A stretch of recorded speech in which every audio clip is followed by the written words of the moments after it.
Tzeentch, the Changer of Ways, the Architect of Fates, is the weirdest being in Warhammer 40K by far, and many argue that he is the most evil of all the Chaos Gods, though Tzeentch is probably the least understood. And that is by design, as he is meant to be the incarnation of the ineffable. Because to wrap your brain around just what Tzeentch is and just what he represents is not an easy task, and if you even manage to do it at all, it will drive you absolutely insane. Why anyone would serve Tzeentch is a topic of much hot debate. But it is probably the case that most of his servants were tricked into becoming his eternal vassals in the first place. Where does he come from?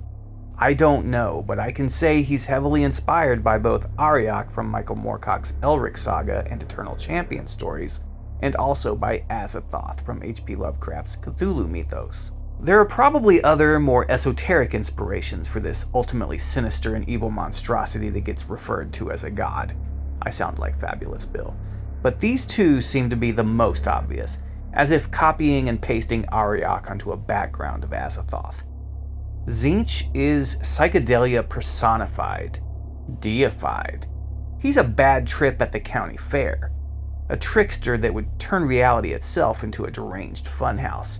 Tzeentch is chaos itself. Not any single aspect of it honed to a fine edge, not its ultimate withering decay. Tzeentch is chaos distilled and pure. If humanity is a glass of water, Tzeentch is a glass of LSD. What he reflects back at us from deep within the warp is our own infinite possibility, every strand of every possible fate and outcome. He's looked it up and down and examined it. And is he, the great architect of change, the better for it? Did he learn some unknowable truth, some greater, deeper knowledge about the universe or the warp? I do think so, but I also think this made him, whatever it is, insane. Absolutely insane. To the point of being unable to enact any one single change in reality because he's too busy stepping all over his own toes and ruining his own plans. Or at least that's what he wants you to think. Or does he? Plans within plans, backstabbing even himself. Tzeentch would have loved to get his hands on the Alpha Legion and their Primarchs. But there are theories out there that he did. That he's the one behind the creation of Omegon. And even deeper than that he is the one behind the creation of the Emperor of Mankind himself. That it was all Tzeentch's doing. These things I doubt, and doubt them heavily. But there may be a seed of truth here in that they are events that Tzeentch wants us to think he had a hand in. Or perhaps that is all he did, or even does, adds a little bit of a guiding hand when things need to remain on course. His course, of course. And speaking of hands, when Horus flung Leto through realities and dimensions and into the warp, right before the Chaos Gods themselves, Leto was so small compared to them that he thought that perhaps he was perceiving part of one of their claws, but it filled his entire field of vision far into the sky. So Tzeentch's hands are huge, to say the least. Tzeentch is the god of trickery, but he's also the god of change, and he loves seeing mortals better themselves. Or worse than themselves, it's all the same to the Architect of Fates. He knows all the choices any being will make, all the possibilities, as he is the god of fate and destiny, knowledge, lies, and trickery. He knows you even more than you know you. Tzeentch is perceived as being unknowable, not because he is super insane, but because he's just that weird and complicated, that the only mind capable of even comprehending just what Tzeentch is and really grasping it is his own.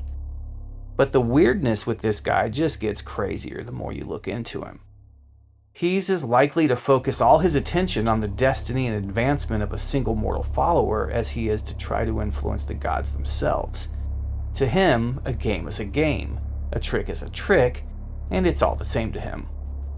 Tzeentch may be playing 8-dimensional chess with the universe itself, and the warp too for that matter, but he's also just as likely to put his time and energy into playing a game of Paradox Billiards, Vestroyan Roulette, 4th-dimensional hypercube chess strip poker with a Custodes, or even just chilling on some backwater planet in a hive slum and paying bums to fight. In this way, Tzeentch is a lot like Nyarlathotep from the Cthulhu mythos. He's a trickster god, but he's really okay with losing.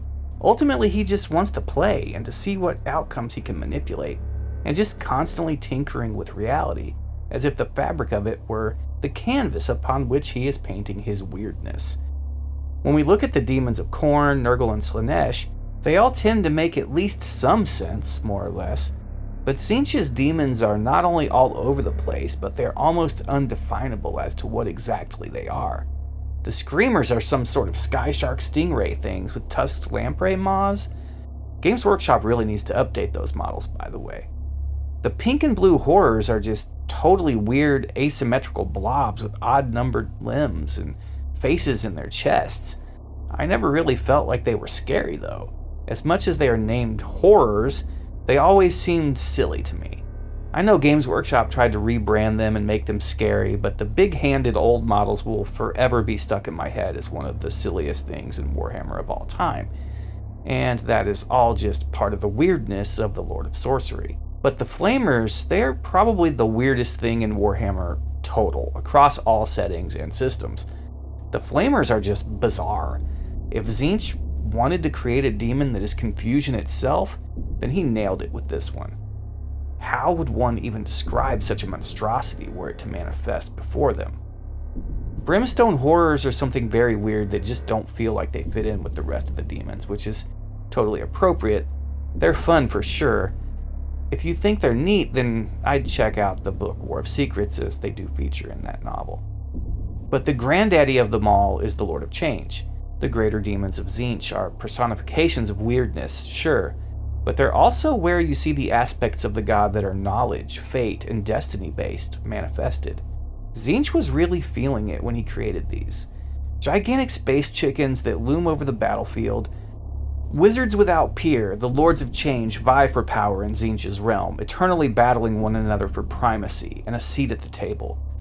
But it is the appearance of the god himself that really tells us the most we can really know about his nature. He's able to take any form he wants to, but his most natural resting state seems to be that of a lanky sorcerer whose skin is crystalline and has scintillating faces playing across him constantly in motion, a swirling mass of different schemes and thoughts, different knowledge, all coming and going and ever-changing.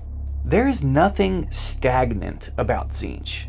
Even his form is in constant flux. He cannot be defined and he cannot be understood.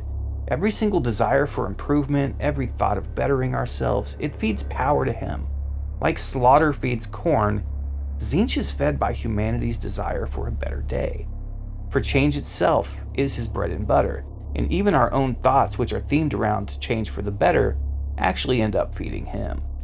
Tzeentch cannot be trusted, he cannot truly be bargained with, for he is both a cheater and a liar.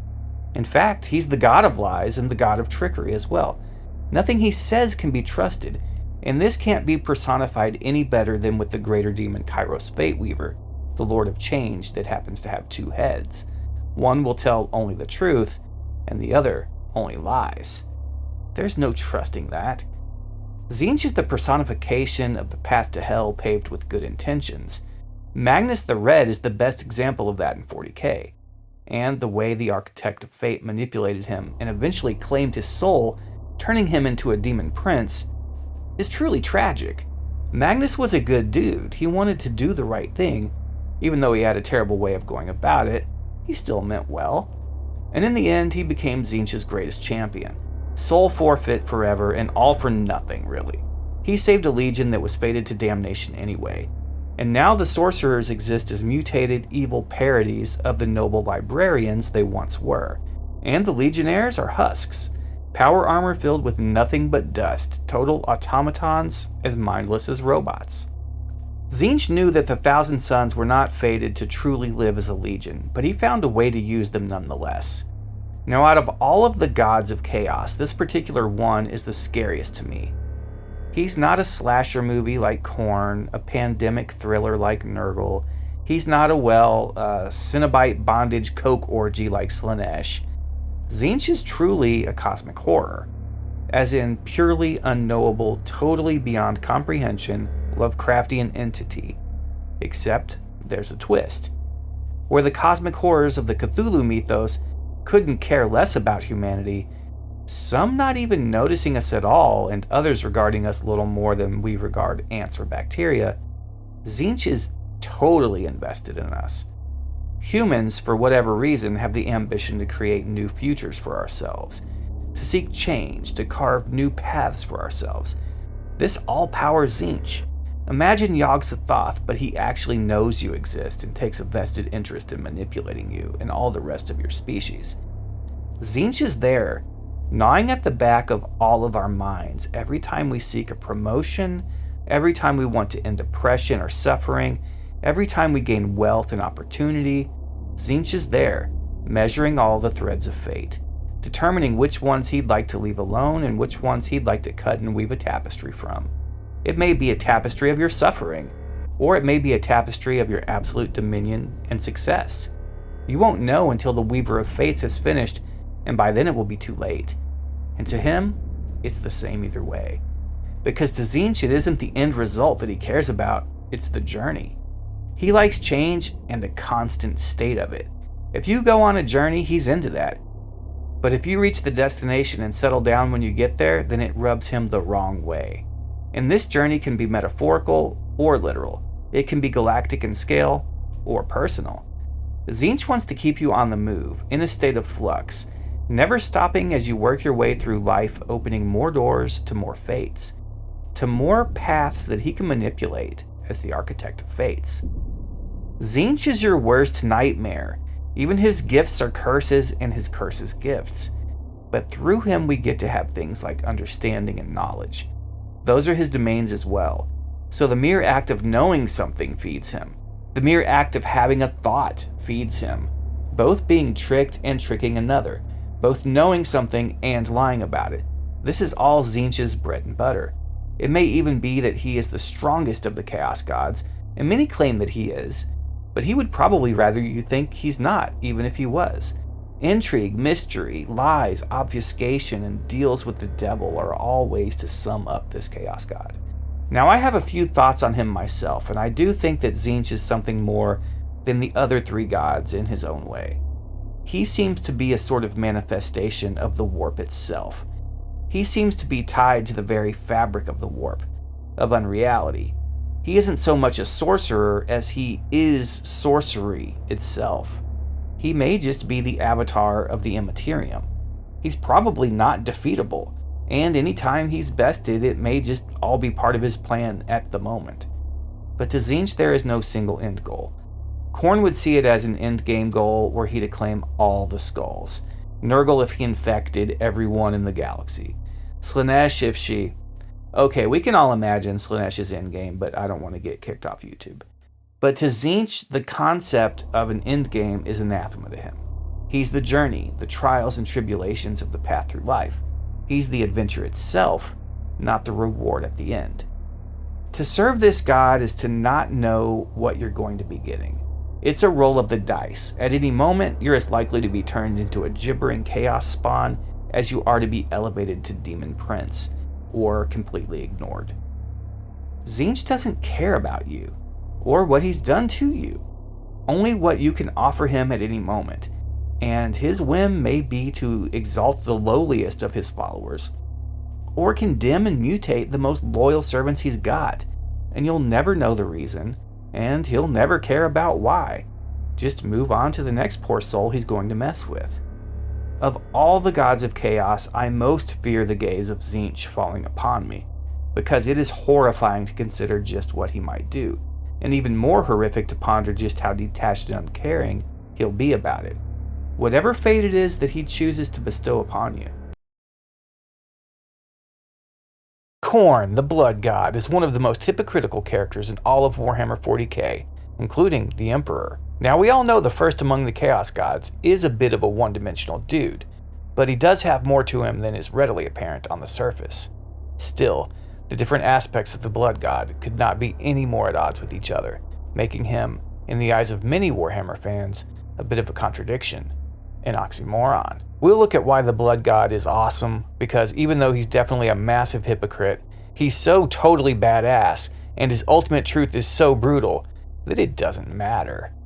So what do we know about this most brutal and straightforward warp god of the Ruinous Powers of Chaos?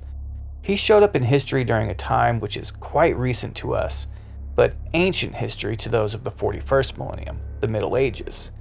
Khorne was birthed as a result of human suffering and murder, of conflict on a massive scale. Khorne was made from the collective consciousness of mankind and the rivers of blood we'd spilled. If I had to nail down a moment that Khorne came to be, I might say that it was either during the Crusades or the Mongol invasions of the Kievan Rus and the Byzantine Empire. But there are those among the Inquisition who believe Khorne came into being when the first proto-human bashed another of its kind's head in with a rock. Khorne may have been with us all along. No matter his true origin, the god of slaughter was born, and to this day, he is still the strongest of the big four gods of chaos. I'm not one of those who think Tzeentch is secretly the strongest and most powerful. If Tzeentch wasn't plotting against himself all the time, then maybe, but I do think Khorne would take him in a fight. Khorne has many domains though, and at various times throughout the history of Warhammer, certain traits associated with the god have been emphasized more than others. Now, we have heedless slaughter, unbound fury, senseless destruction, wanton murder. These are what I have noticed in the books I've read recently where Khorne's followers show up. From Avenging Sun, when the Inquisition and his warband are chased down by a World Eater Space Marine, to Shroud of Night, when Khorne the Betrayer literally stalks an Alpha Legion warband for most of the book like Jason Voorhees. What we see completely emphasized is the brutality, the carelessness for injury, the lack of tactics and care only for killing and or dying. For Khorne cares not from where the blood flows, only that it flows. And while I want to say that there is more to Khorne, and there is, that also feels weird to say because, as I laid out at the beginning, it is these other aspects of the blood god that make him a huge hypocrite. Khorne isn't just the god of war and murder. He's the god of honor, of courage, of martial prowess. Khorne is the god who appreciates murder. Sure, it powers him, but he really appreciates a good fight, and someone who's courageous, and someone who fights with honor. Khorne would rather his champions face you in battle in a challenge, one-on-one, face-to-face, like he used to be able to do in Warhammer Fantasy Battles with issuing challenges from character to character. Stabbing in the back is cowardly, and a true follower of the blood god should know that it would please Khorne more to lose your own head in battle fighting with honor than to achieve victory through cowardice. And this sense of honor is where Khorne is different than the other gods.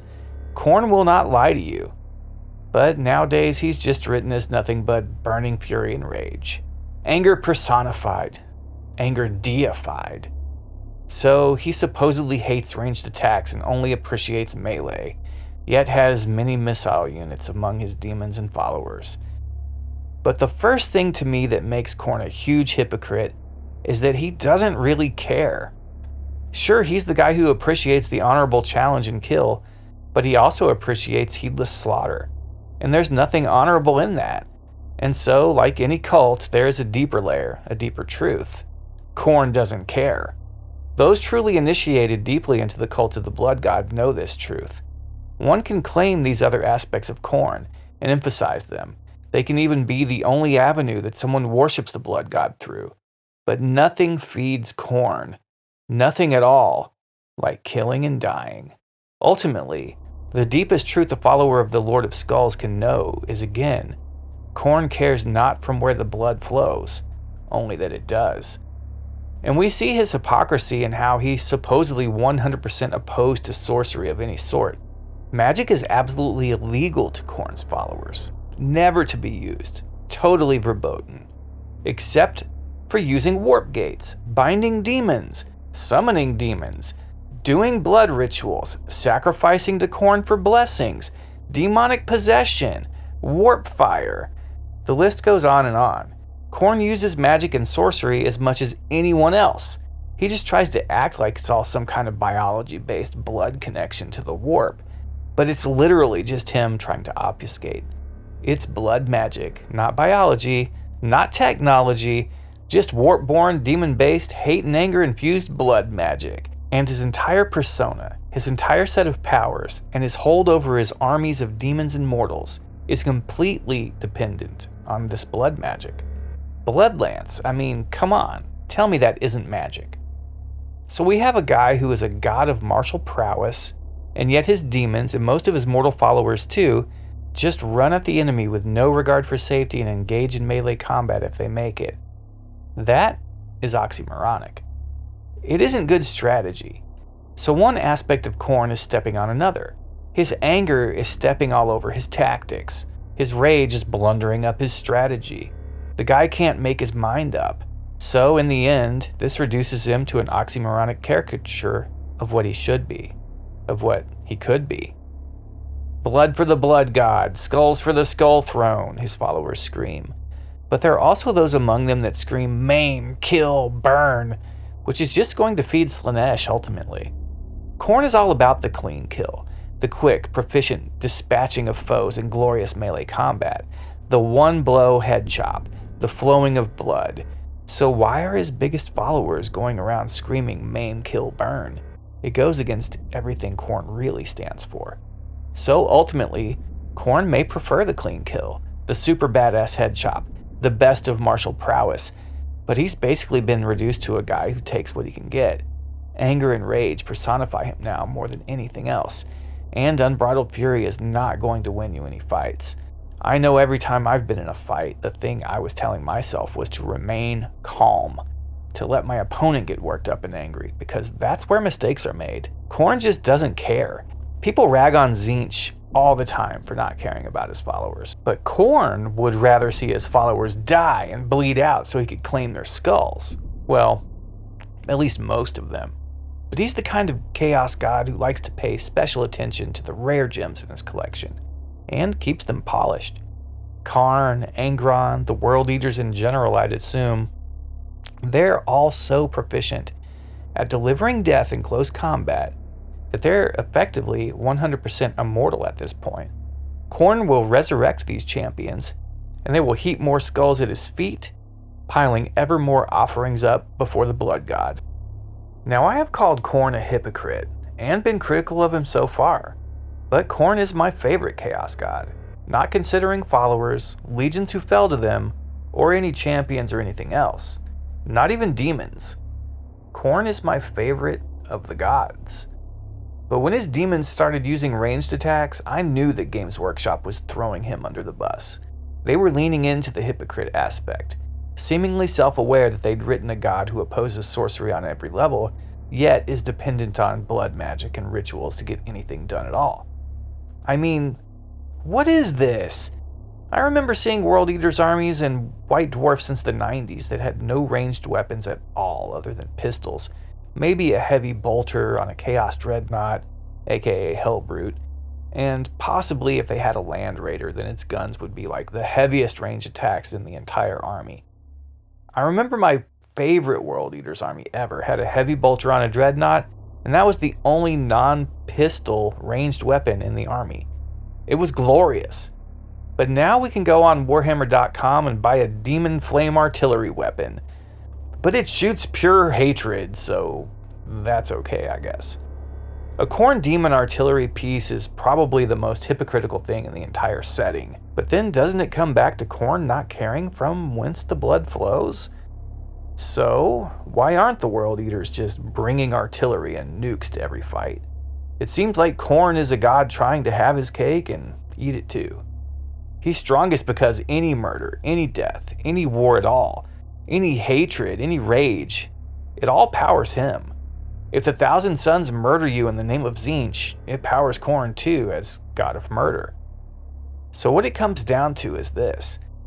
Khorne gets followers through promising idealistic things, perfect martial prowess and proficiency in battle, pure honor and courage.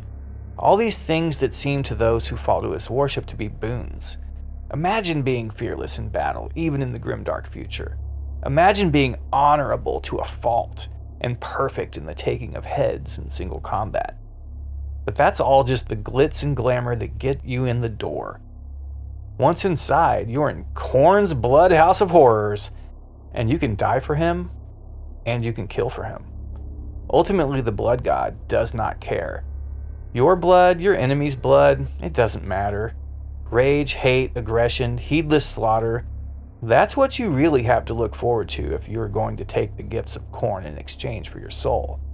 He seems much darker than he does in the fantasy setting, even in Age of Sigmar. And the best you can hope for is to rise to the ranks of his greatest champions, those fated to kill and die endlessly for the Lord of Skulls for all eternity. Constant slaughter and death, appearing through blood magic warp gates that tear through reality in a spray of gory rain. It rains blood and you appear, rearing to slaughter for your patron. You succeed and reappear on another world through the blood mist, perhaps not even knowing what world you're on, only that there are those that need to be murdered for the blood god. You will be a dog on a leash and nothing more, ever. You might be under the impression that you were let off the leash, but that's an illusion.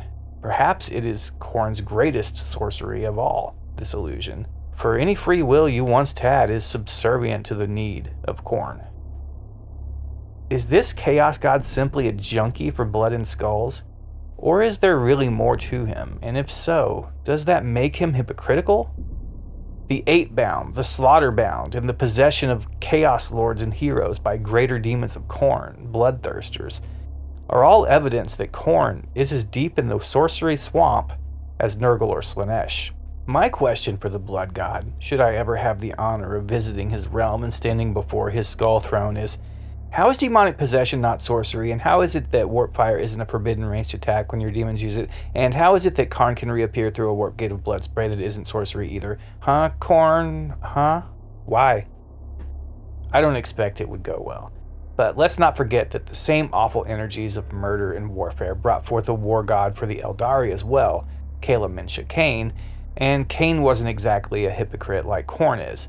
So does that say something about humans? Khorne, love him or hate him, it fuels him. Kill for him or die for him, it fuels him. Sounds like Khorne has a hustle figured out and he's milking it. No wonder he's the strongest of the Chaos Gods. He wins no matter what. Nurgle is the grossest thing in Warhammer 40K. Beyond disgusting. Yet, he has his following, both in-universe and in the community. He's one of the big four Chaos Gods, but he stands out in his own extreme way by being gross and infectious beyond comprehension. Now, Games Workshop likes to sell this image of Nurgle as the happiest and smiliest of the Chaos Gods. Sure, he's an evil malignant tumor on existence and means to send the universe into entropic decay and stagnation, but he loves you if you're one of his followers. If you're one of those who cast aside all reason and joined up with him, selling your soul to the Lord of Plagues and corruption. But this image isn't exactly based on complete truth. It's Nurgle's propaganda. Sure, he makes his followers much more resilient, much more impervious, and practically immortal. But there's a price that the Plague Marines pay, and the mortal followers too. You get stuck in a decaying body full of the worst infections and mutations possible, without the grace of the Plague Lord. Without his direct attention keeping you sustained through his gifts, you will be cast into an agony that is not even imaginable. You will want to die 1,000 times over, yet be unable to expire. And this can happen if you fall out of favor with the Plague God, or if you simply get outside of his influence. Perhaps an Imperial Saint intervenes, or perhaps Guilliman shows up and is channeling the power of his father.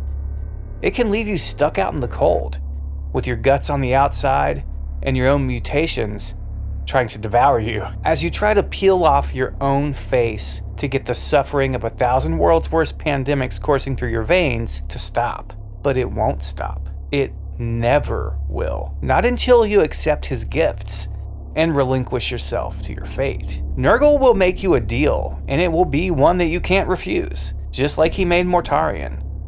Sure, it may have saved the Death Guard an eternity of suffering unimaginably, but there's more to it than that.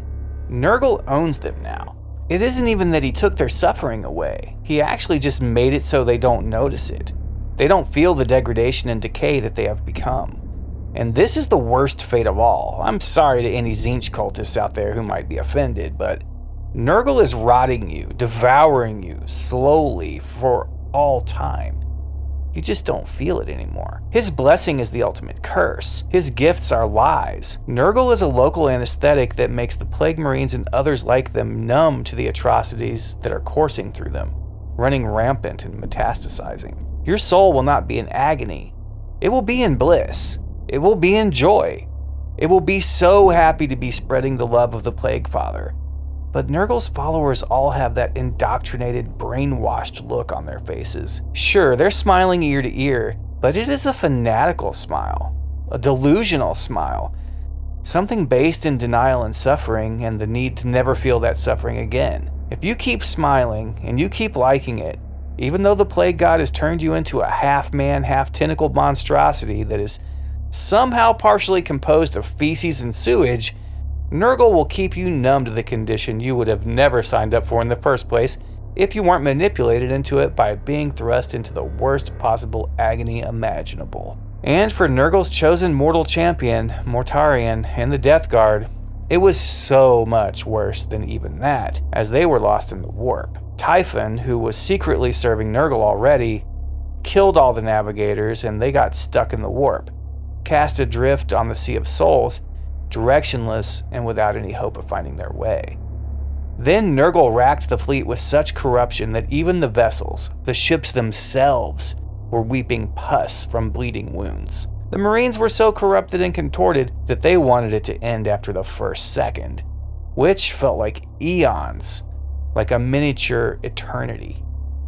And all Mortarion had to do to set his sons and his self free from that agony was to sell his soul, and that of his sons as well, to Nurgle and serve the Plague God eternally. For Mortarion, Primarch of the 14th Legion, son of the Emperor of Mankind, to take on the role Nurgle had chosen for him since his birth, to become Nurgle's champion, his greatest mortal follower, and basically overall general of the Plague Father's forces.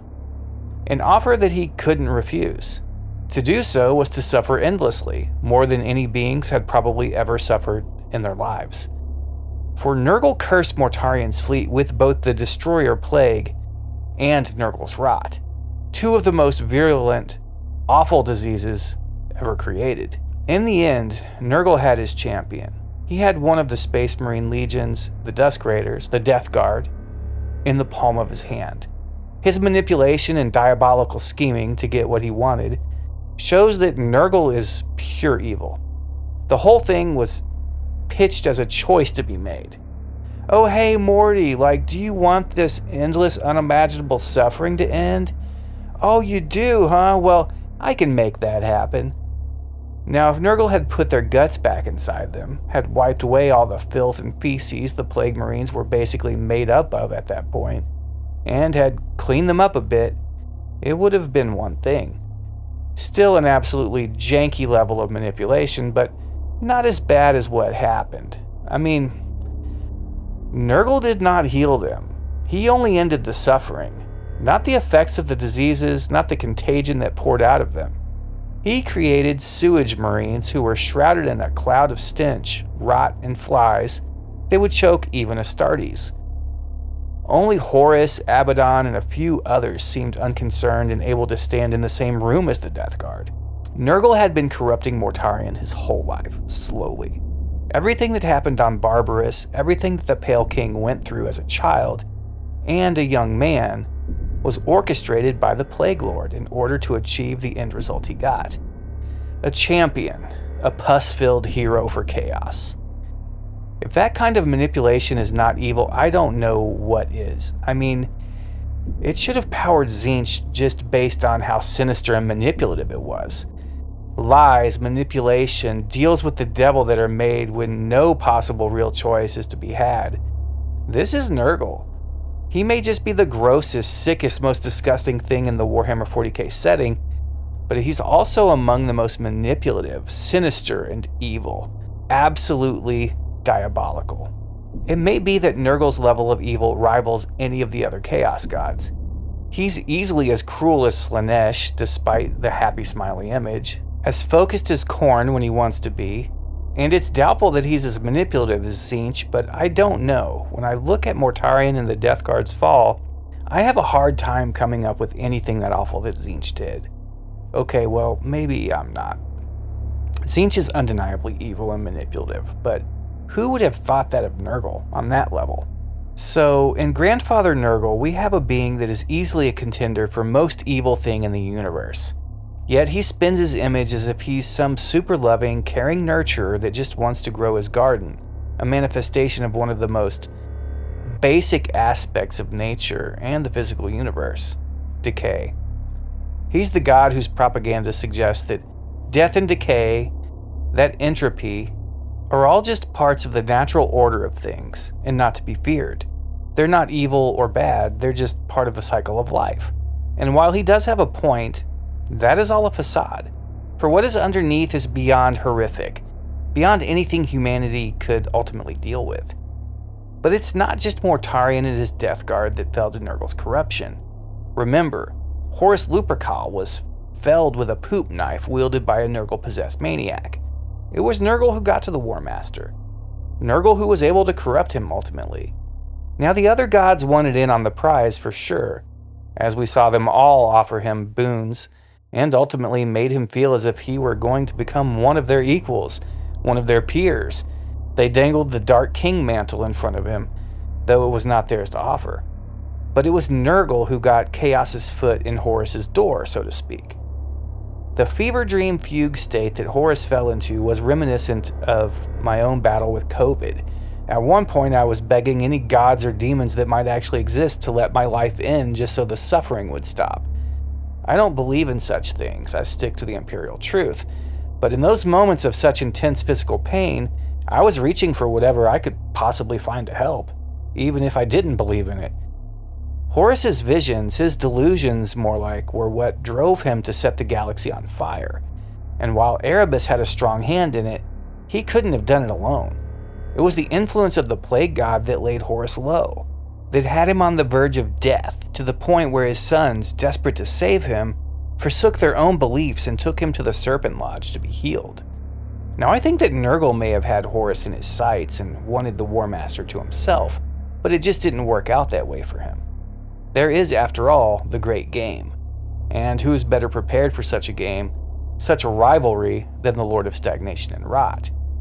The whole nice guy image, that caring, nurturing father image, the smiling Nurglings and laughing great unclean ones image, it's all a ruse to sow confusion and discord among his enemies, which is actually all life. To put on an air of nicety, disarming his foes, or at least making them less wary than they should be. Look at the smiles on the faces of some of the Nurgle models over the years, and you'll see what I mean. The plague god's putting on a total front. Sure, we can see the pus and the boils, the oozing putrescence and pestilential miasma that surrounds him, his demons and his followers. But it is the smile, the laughter, the jovial attitude. That is the most disgusting thing about Nurgle. He's physically gross and will corrupt your body and soul, but he's also fake.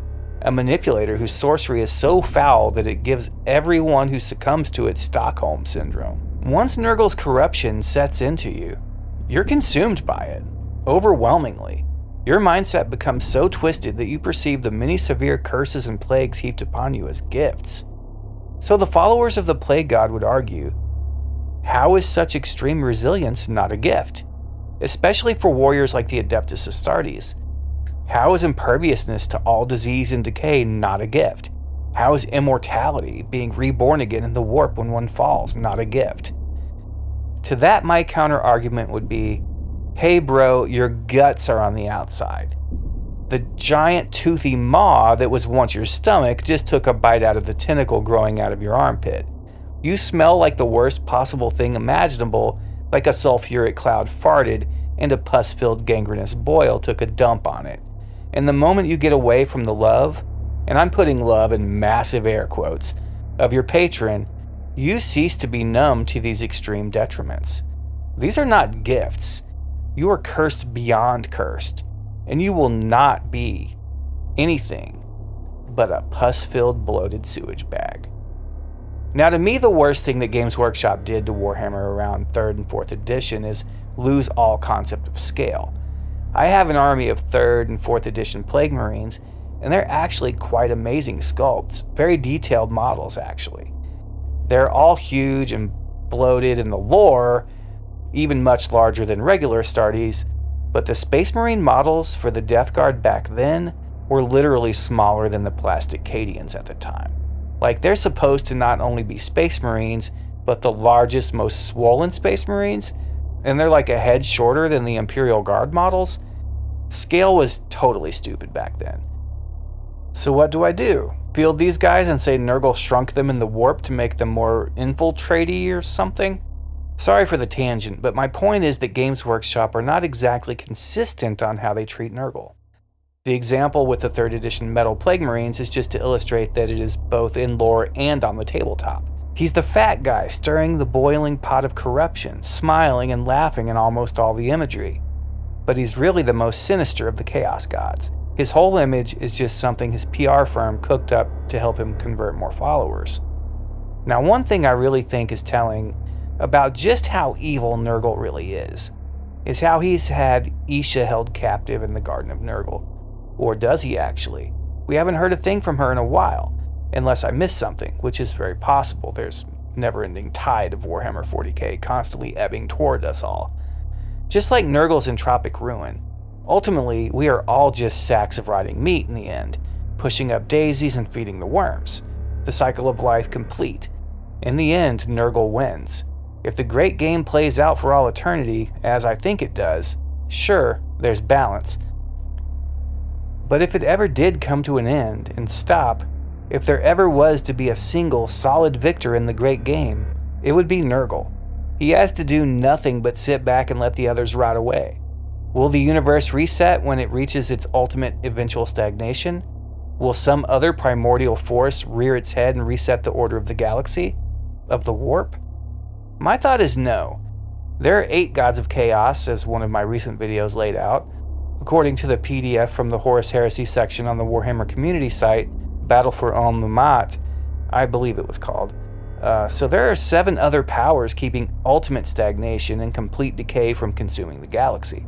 However, the Plague God may just be the most patient of all the Ruinous Powers. Is Nurgle the most evil god in your eyes? I can certainly see arguments to be made for any of the others, but to me, Nurgle takes the cake. Nothing like evil that enslaves you eternally, offering only infinite suffering if you refuse, and doing it all with a smile on its face and a belly full of laughs. At least I know Khorne hates me and wants to outright kill me. I know Slaanesh wants to torture and molest me to death and back, but she's not attached. And Tzeentch is too weird to even have a clue what he wants to do, but it seems like the worst thing he'll do is make you a bird, other than full chaos spawn, which sucks, but all the gods do it to those they reject, or heap too many gifts upon. I don't know how you feel, but I'd rather be a bird than a walking sack of pus and sewage. The Prince of Pleasure, she who thirsts, the Prince of Chaos itself, Slaanesh, is the youngest of the Chaos Gods, and in many ways may still be figuring out just exactly what it wants to do with us.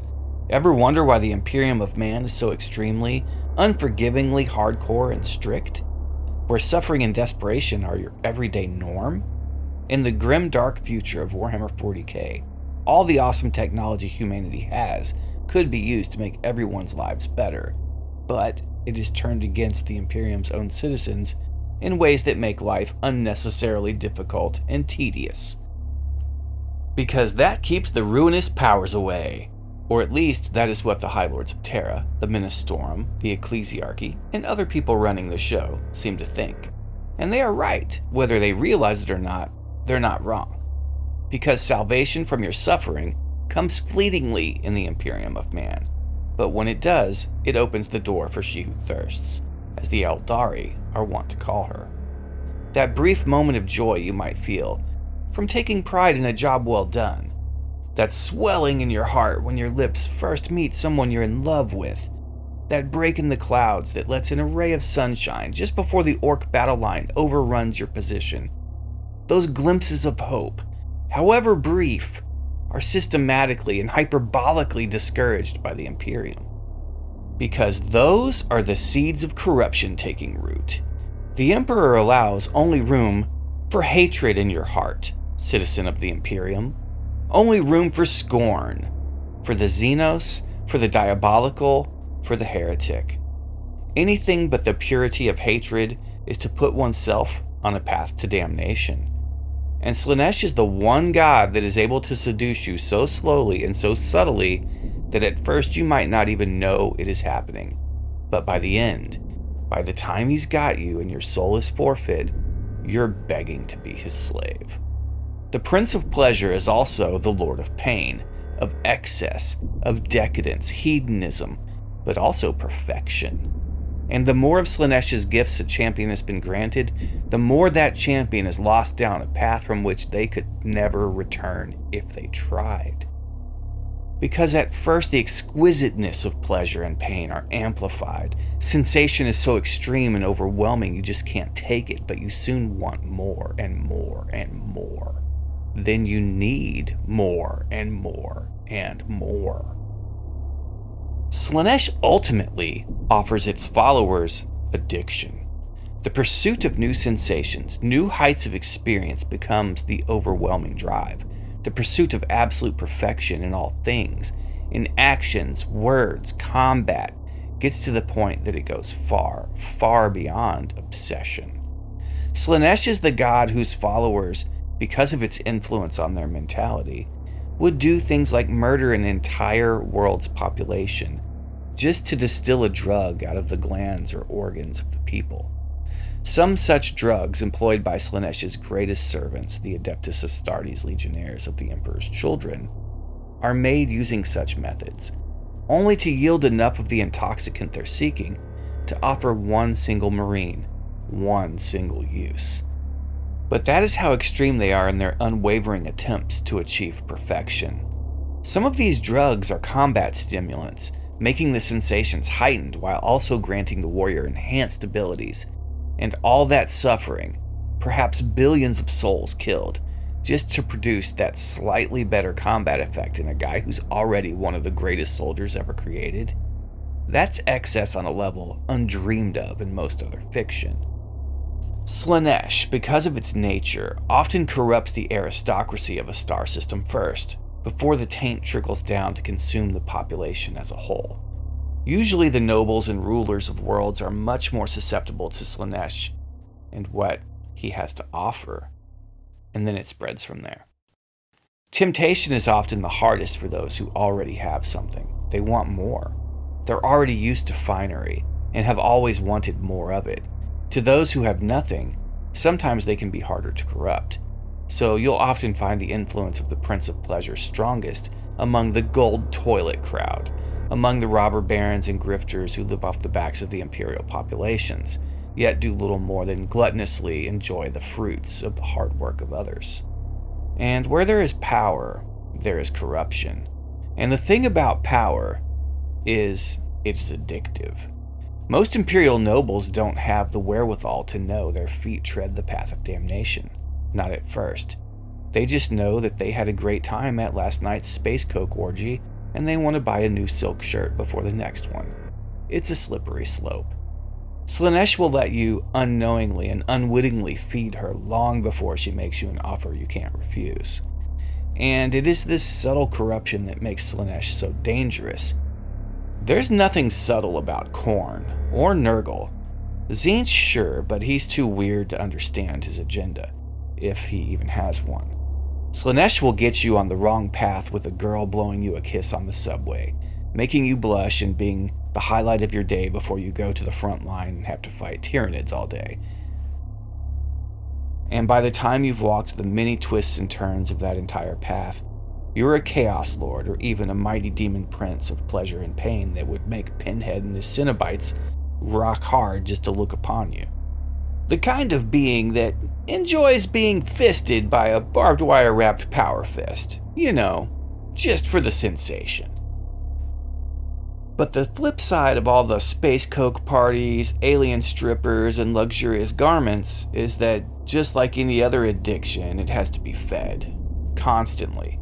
And life starts looking really gray and dull for the followers of She Who Thirsts when they aren't constantly expanding their sensational horizons. The Lucius the Eternal episode of Hammer and Bolter on Warhammer Plus illustrates this exceptionally well, as the Exorcist chapter of Space Marines has a member of the Emperor's children held hostage and are interrogating him. He won't talk, won't break, just totally clams up. I mean, he's mutated and has received many of Slaanesh's gifts, but he's still a Space Marine and can take being interrogated. But what breaks him eventually is that the Exorcists are keeping him in a sensory deprivation chamber, which looks something like a sarcophagus. When he won't talk or isn't telling them what they want to hear, they just lock him back in the chamber for unspecified lengths of time. It drives this guy absolutely crazy. He can't take it. The Marine has large bat-like ears and huge bulging eyes, so it is obvious that his senses are super heightened compared to a normal human's or even a Space Marine's. So locking him away in the dark, in the silence like that, is probably the worst thing they could do to him. He's literally crying and screaming like a little kid, just totally losing it. Slaanesh can make you strong, fast, smart, powerful, and more. But Slaanesh loves to take away as much as he loves to gift sometimes, and his gifts are sort of proof of that. For there are ways around some of them, and they leave his servants much more for the worse for having had them. Excess and gluttony, those are two words that could describe many a rogue trader, or even the Imperium itself. Or it is possibly heresy to even say this, but perhaps they could even describe the Emperor of mankind himself, devouring all those souls every day, day in and day out for thousands of years. And excess and gluttony feeds Slaanesh as much as pleasure and pain. In an Imperium spanning 1,000,000 worlds, there are at least quintillions of humans in the galaxy, and very, very few people in charge, very few people who aren't living in absolute poverty, constant war, and or misery. So Slaanesh has it easy. Every one of those people desires a better life, but unlike Tzeentch, who appreciates the journey, Slaanesh actually cares about the outcome. So initially, to get her hooks in you, Slaanesh often makes one's bleak experience as a citizen of the Imperium more tolerable. She offers something that just lets that one ray of hope shine through the clouds, obscuring your life. But in the end, it is that ray of hope that damns you. For you let that moment corrupt you.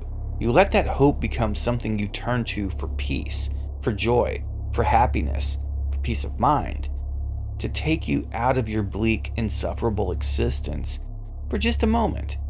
And all you really needed was what the Emperor gave you: hate. Slaanesh cannot be cast aside nor bargained with. Slaanesh is the spiritual embodiment of crack addiction. It isn't designed to let you get away.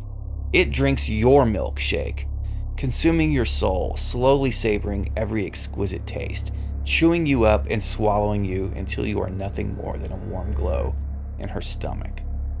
Overindulgence is a massive problem on many worlds, and among those few with resources to have things, planetary governors and rogue traders again come straight to mind. For most of the teeming quintillions of humans are have-nots. So the haves want more, and the have-nots just want to have something at all. So the entire imperial system is constantly teetering on the edge. A seesaw that must remain perfectly balanced, because if it falls to one side or the other, then it would start a domino effect that couldn't be stopped. A runaway train of excess just plowing right through the Imperium and devouring it just like it did to the Eldari. So yes, all fun, all joy, all pleasure, gluttony, excess, even pain, must be purged with the righteous fire of the Emperor's greatest gift to humanity, the hatred in our hearts, so that we may yet endure among the stars. For the Imperium of Man is one luxurious yacht trip to a pleasure planet away from falling into the inescapable clutches of the Prince of Chaos. Slaanesh represents a danger to humanity that could destroy us all, irrevocably, and yet it is intrinsically intertwined with us, as much a part of us as our very limbs or our beating hearts, our own ambition, our own free will, our own nature, our own desires. Everything we strive towards to make our lives better is only feeding into that which is intent upon consuming us. Sure, Slaanesh might just be that wild night in Vegas with all the Playboy playmates and more baby oil than Diddy could put on his American Express black card. But there's conjoined twins in a gimp suit with a chainsaw in the corner looking right at you screaming, "I'm next," and putting that chainsaw somewhere you don't want it to be before you realize what's happening. There's no escaping our own depravity. There's no avoiding the pitfalls of our own ambitions. There's no way to separate those things from ourselves, good or bad, as desire and excess are both just parts of human nature. The Eldari may have created Slaanesh, but they made her just for us. We're her target audience. Maybe not the brightest, tastiest souls to consume when compared to the Eldari, but we're a never-ending supply of what she needs. Of all the Chaos gods, we'll never be able to escape the clutches of Slaanesh, unless we all turn ourselves into servitors and we become unable to act on our base desires and emotions. I'm afraid we're stuck with her. And that might sound awful on the one hand, but then again, look at the Lair. They might be our only example of a race that fully committed to the Prince of Pleasure, and they seem to be doing okay for themselves. Though the sacrifice of their entire race ritualistically was a bit fanatical, it can be asked then, well, who isn't a fanatic in the grim darkness of the far future? Where the Emperor offers only suffering and hatred, the purest things a person can experience, Slaanesh offers the full gamut. In the end, they'll both eat your soul given the opportunity.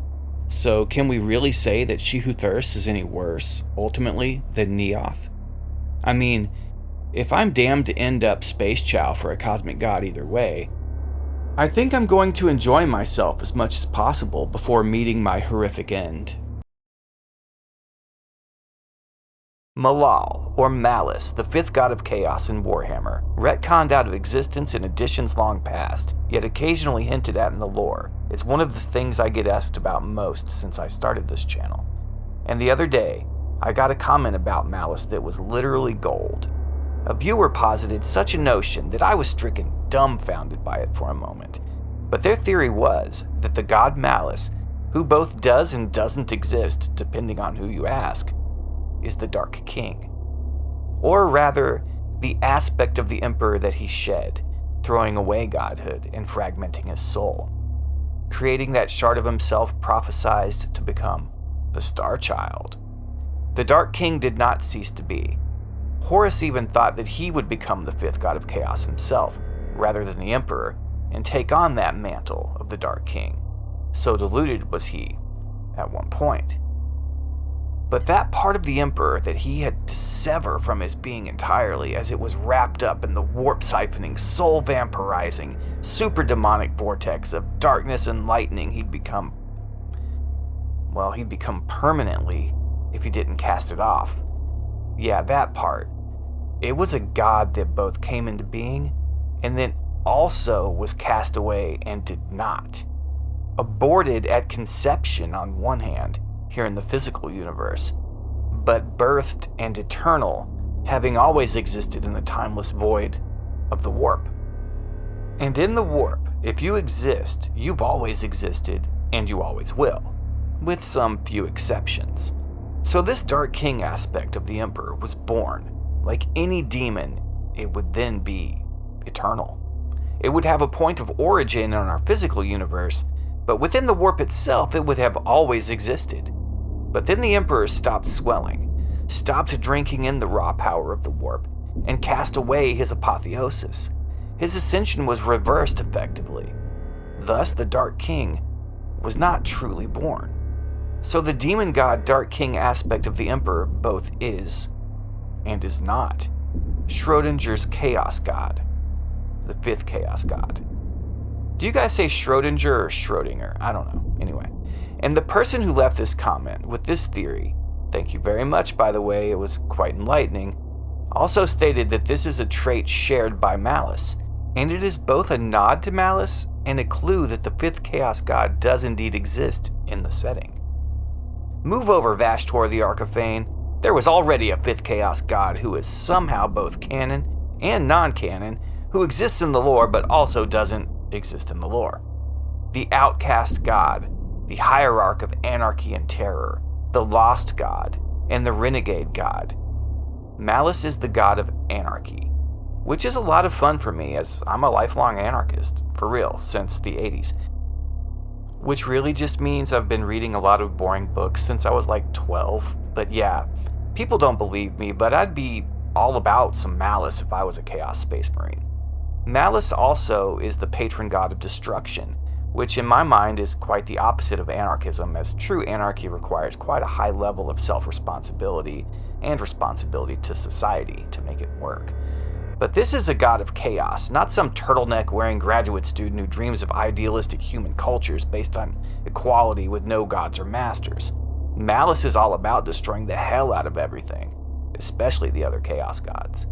It's almost like he was bullied by his siblings so hard that now he's just lashing out, and eventually that became his source of power. But the funny thing is that the Emperor is basically the embodiment of order and law. He's lawful evil most of the time, lawful neutral occasionally, rarely lawful good, more often lawful stupid, but everything the Emperor does is based on order. He's trying to bring lawfulness and order to a galaxy-wide empire. He's trying to tame the natural state of the universe, chaos, to carve out an enclave for mankind, order. This theme of mirroring order and chaos, good and evil, light and dark, within the same being or events, is becoming very common in Warhammer lately. And the Dark King, it is extremely strong, as we saw when the Emperor slew all his custodians accidentally aboard the Vengeful Spirit. The extremely powerful aspect of the Emperor did in fact become its own chaos god. He drank in that much of the warp, it couldn't be stopped. That's why he had to cut that part of himself out that was compassionate, empathetic, caring. He had to cut the Dark King out like a cancer lest it take him over entirely. Sure, he got the benefit of not having the emotional capacity to care that when he got to Horus that the War Master had Sanguinius strung up dead. Big E was detached. It may have helped him, but that's not entirely why he did it. He cut his emotions out because he had to, in order to stop his apotheosis, which only Ol, his oldest friend, the perpetual Olanius person, was able to convince him to do. His wisest, oldest friend, who he hadn't seen in millennia, appeared before him and talked sense to him. Without that chance encounter, without that talking down from the ledge, so to speak, the Emperor would have crossed the point of no return and become the fifth Chaos God, the Dark King, the Chaos entity who stands in opposition to all the other Chaos Gods, to the entirety of the Pantheon, and who is empowered by hurting those other gods. Malice drew his strength from the damage he could inflict upon the other gods of chaos. His minions would destroy other chaos worshippers, and this empowered Malice like spreading disease empowers Nurgle, like spilling blood and taking skulls empowers Khorne. You get my point. Malice is strengthened by battling the other chaos gods. In this way, he acts as a check on chaos, and this is exactly what the Emperor would be had he chosen to become the Dark King. He'd be a chaos god, sure, but he'd be the biggest enemy of all the other chaos gods. If Big E transcended and became a legit member of the Chaos Pantheon, he'd never be in cahoots with the other gods. Ever.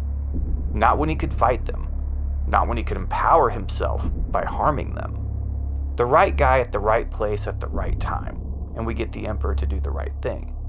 If Person didn't show up when he did, the entirety of both the physical universe and the warp would be irrevocably different, fundamentally changed. But doing the right thing and denying that power cost the Emperor much of what made him human, if we could even call him that. The part that people say is going to come back, it's going to be the Star Child. That may be, sure, I'll give people that say that my support in them feeling that way. But I'm now thinking that part of him was corrupted. It was whatever pieces of him were overwhelmed that he had to cut away, and he didn't necessarily have full control of what parts those were. What parts of him had the cancer, so to speak. So Malice was born, a mirror of the Emperor. His darkness, the opposite of his compassion. It is Malal, Malice incarnate. The Emperor, being the avatar of order, split, and created the avatar of anarchy as well. The reflection in the warp of the trillions of human lives lost and worlds destroyed in the Horus Heresy was no small thing. The battles between the Primarchs, between Horus and his father, were reality-bending in their own right. The Siege of Terra, the culmination of what was supposed to be the ascension of a dark god. Horus thought it would be him. The Emperor almost stole that and made it himself. The entire heresy, the Siege of Terra, and the final battle was all a ritual to bring about the Dark King. Horus wanted to become a god, and ironically found the power he was cultivating manifested in his father instead. Malice was the result, the way the Eldari's excess birthed Slaanesh. Or so this theory goes. And I have to say, I really like it. I have wanted to paint a Sons of Malice army since the early 2000s when I was looking at their color scheme in the 3rd edition Codex Chaos Space Marines, so was stoked to hear this viewer's thoughts. It really made me think a lot. Even if it is not specifically going to be named Malice, that part of the Emperor is out there. It is dark, and it is powerful, and it is probably growing in the warp. It did not find its home within the War Master, possessing the Lupercal, nor did it manifest within the Emperor of Mankind, who was reluctant and hesitant, yet desperate for the power that he drank in. In the way that Draknian was born in the warp, from the most senseless, and in my honest opinion, bitch-ass murder in the entire Horus Heresy, because Erebus is a giant bag of dicks, Malice was born from the entirety of the heresy, the casting off of the Dark King, and the sacrifice of multiple Primarchs upon the altar of war. And honestly, I think that the forces of chaos could use more anarchy within their ranks. I mean, this is the 41st millennium, and they're representing the gods of chaos.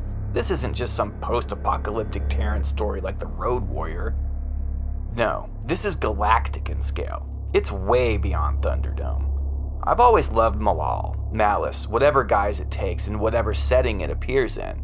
But I was never one of those people who held on to hope that one day he'd be a part of the setting again. I felt that would be naive. But I have to say it does add up in a lot of ways. Darkness born from light, anarchy mirroring, order, the god who is canon and not canon depending on what year it is and how you're feeling about it, the god who exists but doesn't exist. Now perhaps it isn't truly on the level of the other chaos gods. And Malice or not, it certainly exists. The flip side of this story is that perhaps the Star Child will be born if the Emperor's body dies. But the Star Child isn't just the parts of himself he cast off, like his love and compassion. It is all that power that the Dark King aspect entailed.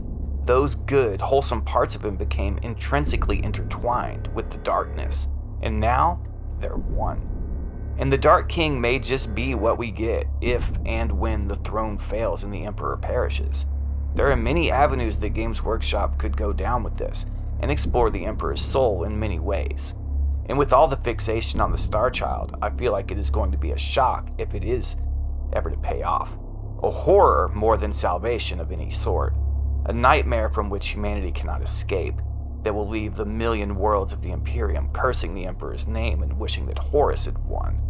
Who knows for sure at this point, but I found this fan theory about Malice too compelling to ignore, and just had to chime in with what I thought about it, as it is definitely one of the most neglected beings in 40K.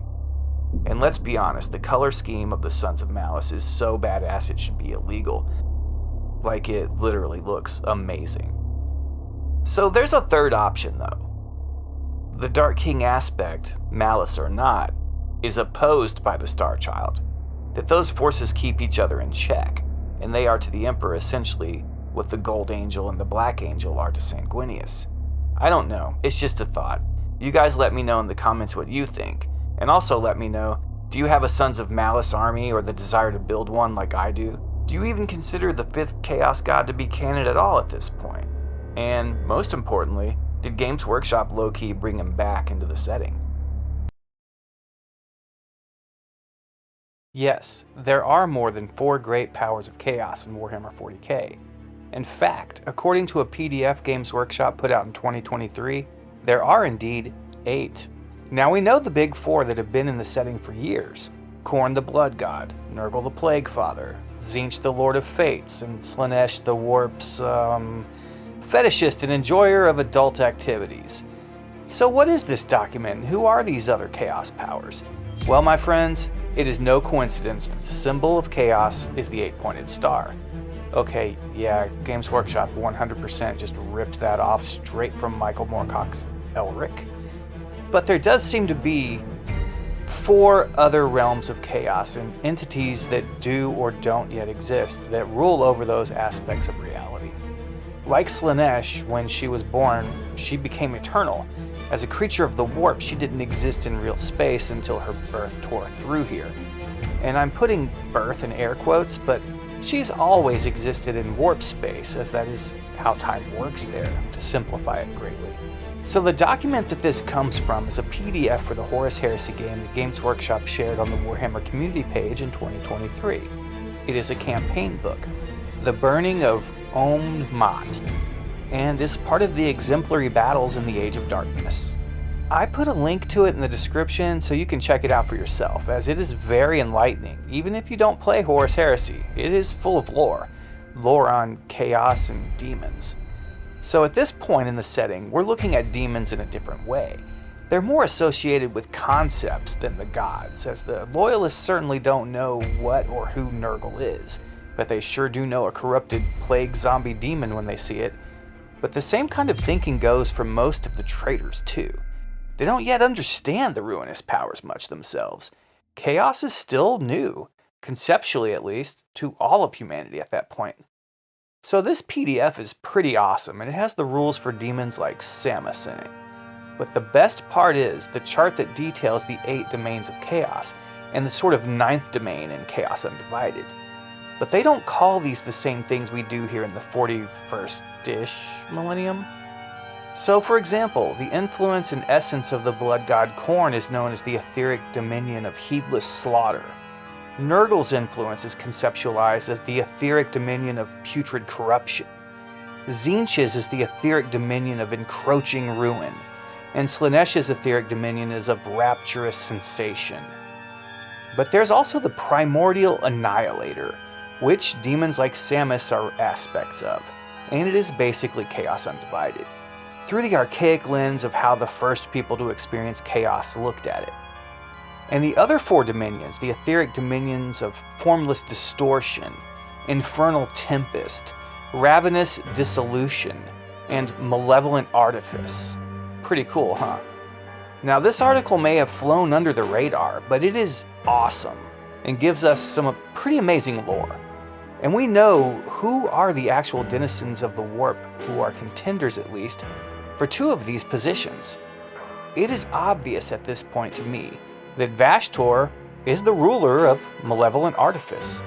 But in my opinion, the book is heavily hinting. No, that's not the right terminology. How about strongly suggesting that the Lord of Ravenous Dissolution is actually Malice? So let's take a look at what the PDF says about these dominions. First we'll look at the big 4, and then we'll get to the 4 lesser known ones and the clues that Vashtor and Malice are indeed who rule 2 of these obscure dominions. And I have to say, just as an aside, that as a Chaos player since 3rd edition 40K, and as a guy who wanted to play Chaos since like 2nd edition Warhammer Fantasy Battles, this is a lot of fun for me. So the Dominion of Khorne, yeah, known as Heedless Slaughter, it says, the dark fury of battle and the red joy of life's final end. For some among the hordes of the warp, the only goal was to fight and to die. It mattered not where or why, as long as blood flowed. Such vile entities would appear garbed in the trappings of conquerors and executioners, caring only for the tally of skulls and death they might reap from the mortal world, irrespective of such concerns as friend or foe. Pretty good description of Khorne's demons and followers. I can dig it, it feels right. Okay, so Nurgle's dominion, Putrid Corruption, says, a slow corruption, rotting away body and soul, with no final release in death. Among the hosts of chaos, there were those who cared nothing for victory or defeat, only that suffering was spread to as many as possible. Such creatures were ushered forth into the material world in a miasma of disease and filth, content to spread their vile gifts to the world of mortals. Yeah, that's Plague Bearers to a T and Nurgle's followers. Keep in mind this is basically a whole book on demons, and it is more focusing on what you might summon out of the warp and have to fight or use to fight your foes on your behalf than it is actually focusing on where the demons come from, the aforementioned Aetheric Dominions. But we can glean a lot of information from this. Tzeentch's dominion of encroaching ruin, I'm assuming. With Tzeentch, I could see his dominion being one of the others listed later, but it does have the other 3 of the big 4 listed on the first page. So I do believe this is Tzeentch's dominion as it can be found there as well, literally the first entry. Okay, that said, it says, chaos in its purest form is a terror that few can stand before and remain sane. It hungers only for destruction, that all things mortal meet their predestined end and crumble into dust to be forgotten. To this singular end it moves inexorably, driven by a nightmarish purpose which subsumes the petty divisions of demonkind. Okay. So Slaanesh's dominion of rapturous sensation says, a maddening screech of sensation and wild impulses. For some among the numberless tide of chaos, the ends of violence truly mattered not, merely that they were there to take part and to experience its vicissitudes? Okay, inflicting overwhelming pain and gorging on mortal's fear. These demons reveled in the sensory overload of war, bounding over shell-sundered battlefields to deliver blissful death as they exulted in each blinding flash and deafening blast. Okay, so that all seems pretty straightforward. Chaos as we know it, just described through an earlier lens of understanding, though it is still all based in the same reasoning of archetypal understanding. But we already went over how there's 4 other archetypes. So what do they say? Well, the Aetheric Dominion of Formless Distortion says, even as demons manifest as obscene parodies of mortal forms, the true essence of chaos is endlessly shifting and unknowable, twisting, changing, and perverting everything it touches. Some demons who cross the veil into real space embody this ceaseless distortion to its fullest extent, shaping themselves into roiling agglomerations of immaterial flesh and bone, for whom death was simply one component of the eternal metamorphosis they would inflict upon the material world. Pretty gnarly, huh?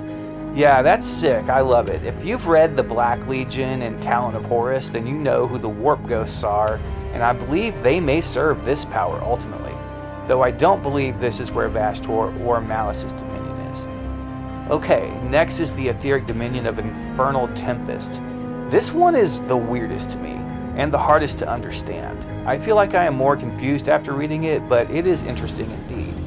It says, some hosts of demonkind brought forth a maelstrom of raw warp stuff with them, manifesting the energy of the Imperium as sheer elemental power. Around these entities roiled tempests of prismatic balefire, the air riven with crackling arcs of unreal lightning, as the earth twisted into fragments of shimmering crystal. To these demons, there was no higher purpose than the promulgation of that power and of its profligate use on the battlefields of the mortal realm. Dude, this is way too wordy to even read, let alone say in one take. It's like when Harrison Ford told George Lucas, nobody talks like that. I don't think I've ever used promulgation more than 3 or 4 times in my life, and I know I've never said profligate before. Well, at least they're reminding us that Warhammer is for nerds by nerds, I guess. And now the fun part. We get to the last 2 dominions. The Aetheric Dominion of Malevolent Artifice says, just as chaos reflects back a twisted mockery of humanity's every facet, so too is the very drive to create perverted into a malevolent and destructive force within the Imperium. Conjured forth into real space, such demonkind harness the works of mortals as a vector for their own annihilation.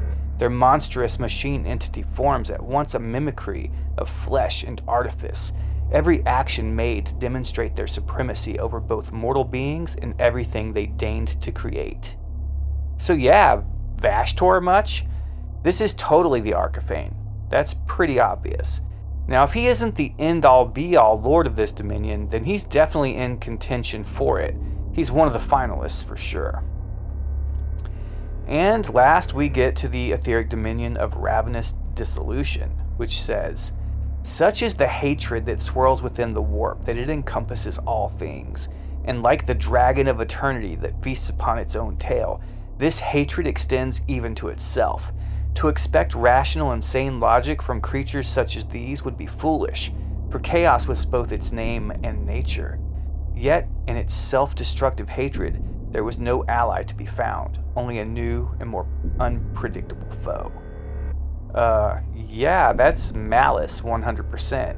Chaos that attacks and hates itself. It gets stronger as it consumes other chaos. Yeah, and the hate part, it couldn't be more clearly spelled out. Yes, there are 4 main chaos gods running around in the game, but there are 8 in the lore, so some may be as yet unborn, as the birth of demons and warp gods is a fickle thing, and they exist for all eternity in both future and past once they exist. So yes, this is to me confirmation that they want to expand the Chaos Pantheon. To me, it doesn't really matter if they bring these to the tabletop or not. Just having them in the lore is pretty insane. But this book does have a ton of rules for demons from all of these dominions and the Primordial Annihilator rules, which is what Samus uses. How do you guys think this is going to affect the lore? Will it still go under the radar, only known to niche players of Horus Heresy who were lucky enough to notice this obscure PDF when it came out? I'd like to thank the viewer who brought this PDF to my attention a few weeks back. Much appreciation, for real.